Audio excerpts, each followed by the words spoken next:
Okay, so we've moved from the 10th tee, we're here on the 14th at the Asprey. Stroking next one, the hardest hole on the course, and guess what? We are in the rough, Pierce. What are you doing here? Alternate shots, I'm using Andy's tee shot.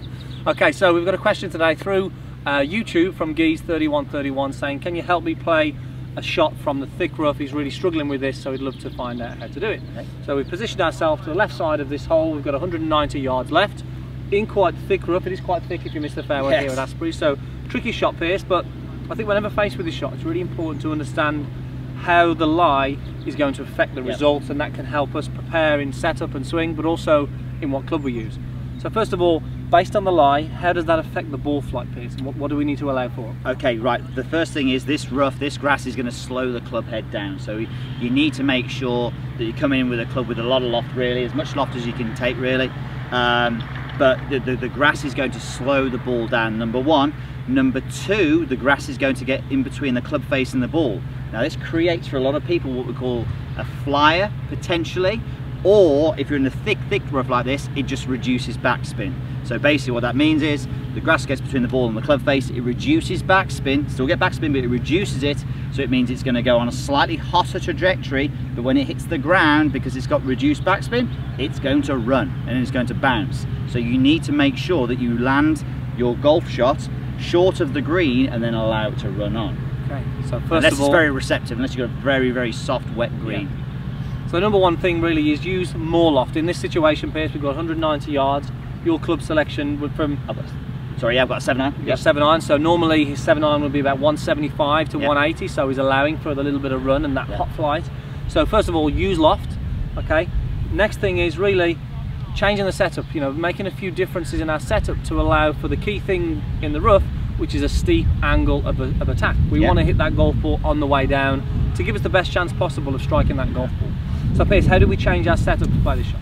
Okay, so steep angle of attack, there's two ways of doing this really in the setup. Number one, let's put the golf ball further back in the stance. Let's put it nearer the back foot than the middle.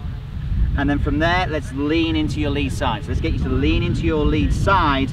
By doing both of these things, ball back and leaning on the left side, in my case, the club is going to go up a lot steeper, and then it's going to come down a lot steeper. And as Andy said, this is crucial if we're going to miss as much grass as we can. If I were to put the ball forward in my stance, and then while swinging back would be difficult, I'd catch the rough on the way back. I'm making my shot harder now by doing that.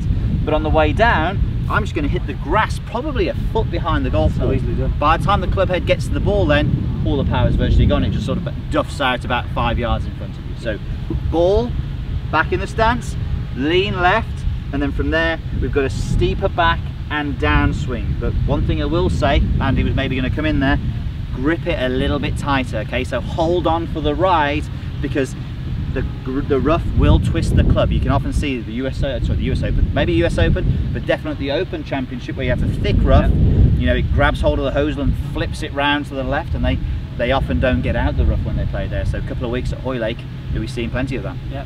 So just go to your setup again, Pierce. Sorry, the swing impact for me. If you go to impact, we'll notice another thing here.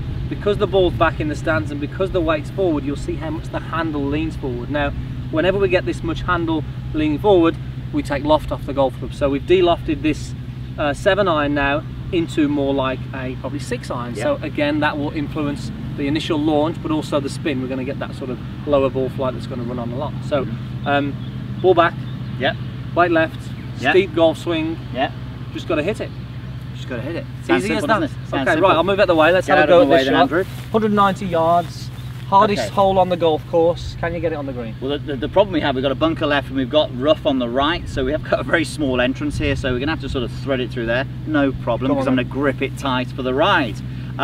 One quick thing for me, Andy, and I know you're the same as this, because we get a lot of lean on the shaft, we don't need to knock the ball back as far back in the stance. So me and Andy, when we hit shots, we get a lot of the shaft leaning forward, all these lag videos we do. So we don't need to put the ball as far back. So maybe in the middle of the stance for me. And normally you'd probably have another couple of practice swings before, wouldn't you, Pierce? Just to give the feeling, wouldn't you? Yeah, you can get away from the golf ball. Absolutely. To feel how the grass is going to react with that club, and it'll really help enhance the feeling and help you play that shot better. Get ready for it. Okay, here we go then. So this is a tricky one. It is. Stop hooking it, Andy. I'm sick of hitting your alternate tee shots out the rough. Okay, here we go. So I'm going to hold on real tight. I'm leaning left. Let's give it a go. Well, that golf ball coming out low. Yeah, and it's going to chase up there. Running on. Probably lower than I intended, to be fair. But it's going to be on the green, is it? Just made the front edge. Ooh. Just made the front edge. But you can see that again. Key thing is in this situation when you're faced with that rough, is get it out. And like you said, that may come out a little lower than what Pierce would wanted, but he's out there and he's got a chance there again, making his par. I actually hit that. I actually struck that pretty good. I got a lot of ball first on that, and you'll notice because I was so steep that my through swing was very curtailed. I didn't go all the way up. My through swing was very curtailed. It had to be because of the rough. Okay. Down, down, down. So Geese 31-31. Hope that helps. Thick rough, avoid it if you can, but when you're faced with this, make sure you apply those changes. Ball back, lean left, loft up, steep swing. Hopefully that's going to help you. Yeah, go to some of our other videos. Hopefully it'll stop you going in here. Maybe. Yeah. I don't know. So I hope that helps. Post your comments down below. Any more on-course tips you'd like us to talk about, we'd love to do them for you. We're out here on the golf course. Think of as many as you can and post them down below, and we'll see if we can get around to them. Thanks for watching, and we'll see you soon.